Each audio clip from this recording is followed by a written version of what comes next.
Video को like करके आगे शेयर ज़रूर कर देना। मेरे आका अलैहिस्सलाम के दीवानों, मगरबी तहजीब के नाम पर अगर हमें जो है गलत चीज भी दी जाती है तो हम उसको ले लेते हैं और अच्छी चीज छोड़ देते हैं। देखिए आपको बताता हूँ, हमारे यहाँ के पहले जवान बहुत ताकतवर और मजबूत हुआ करते थे। आज के जवान फुसफुसे होते हैं। पहले के जवान 100 किलो की गोनी भी कमर पे उठा करके ला करके रख देते थे। अब तो ऐसा है, खुद का 5 किलो का बच्चा लाते तो हप हप करते हैं। उसकी वजह क्या है? हंसने की बात नहीं, सिर्फ मगरबी तहजीब का नुकसान बता रहा हूं। मेरे आका अलैहिस्सलाम के दीवानों, पहले आपकी गिज़ा क्या थी पता है? पहले आपकी गिज़ा आप गुड़ खाते थे। पहले आपकी गिज़ा क्या थी? आप जो है वो रोटी खाते थे। आपकी गिज़ा पहले क्या थी? आप खजूरें खाते थे, आप जैतून खाते थे। लेकिन अब आपकी गिज़ा क्या है? मगरिब ने आपके हाथ में पिज्जा पकड़ा दिया, तो अब आप पिज्जे के चक्कर में पकड़कर पिज्जे के चक्कर में पड़ गए। अब आप ये कहते अपने को ये नहीं चलता, अपने को तो ये चलता है। आपको नहीं पता इसका नुकसान क्या है। मगरिब आपको हर उस तरफ ले जाती है। देखिए, पानी के अंदर लीमू निचोड़ कर खाने के बाद अगर आप पी लें तो आपको कभी बदहजमी नहीं होगी। लेकिन आप वो पीने की बजाय आप कोका कोला पीते हैं, आप जो है वो थम्स अप पीते हैं, आप और भी मशरूबात पीते हैं। इससे आपको नुकसान ही है, उसके सिवा कोई फायदा नहीं है। बल्कि आसान सी बात यह है, खाने के बाद आप छोटी सी गुड़ की डली मुंह में डाल लें, आपको कभी बदहजमी नहीं होगी। और मैं तो ये कहता हूं कि मुसलमान और बदहजमी एक जगह जमा नहीं हो सकती, इसलिए कि मुसलमानों की तहजीब में खाने का तरीका ये है कि हम अपने पेट के 3 हिस्से करें। एक हिस्सा खाने के लिए, एक हिस्सा पानी के लिए और एक हिस्सा हवा के लिए। जब हम इसके मुताबिक खाना खाएंगे तो हमारे अंदर कभी बदहजमी नहीं होगी।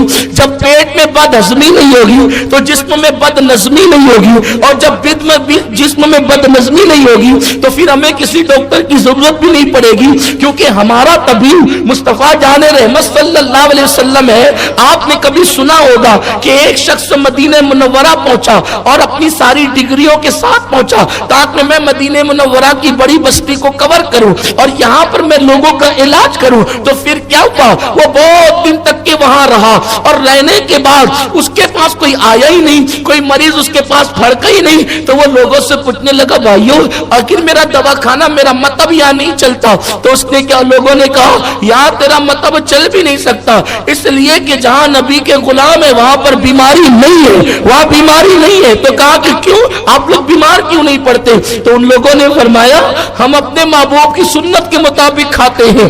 जब भूख लगती है तो दस्तरखान पे बैठते हैं, और अभी भूख बाकी होती है तो दस्तरखान से उठ जाते हैं।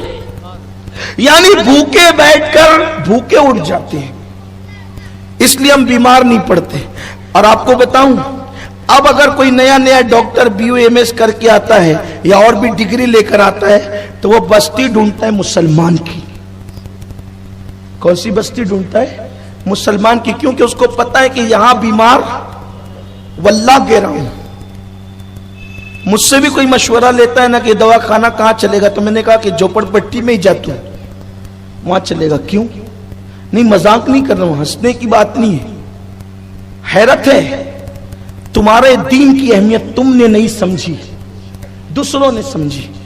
तुम्हारे बच्चे नंगे फिरते हैं ना, जहां जगह मिली वहां पेशाब करते हैं, वहां पे पाखाना करते हैं, कहीं भी थूकते हैं। यह इस्लाम नहीं है। नंगा फिरना इस्लाम नहीं है।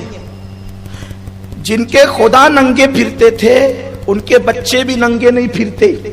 उन्होंने तुम्हारे दीन से तहजीब सीख ली। और जिसके नबी ने कभी अपने तलवे भी लोगों को नहीं दिखाए, उस कौम के बच्चे नंगे फिर रहे हैं। बस्ती अगर में देखना है कि मुसलमानों की है कि नहीं है, तो जहां बच्चे नंगे फिर रहे हो, जहां जो वो रास्ते के अंदर कपड़े टंगे हुए हो, औरतें कमर पे पटका बांध करके पानी के लिए अंडे से दूसरे से मारा पीटी कर रही हो, समझ लीजिए कि ये मुसलमानों की बस्ती शरीफ आ गई।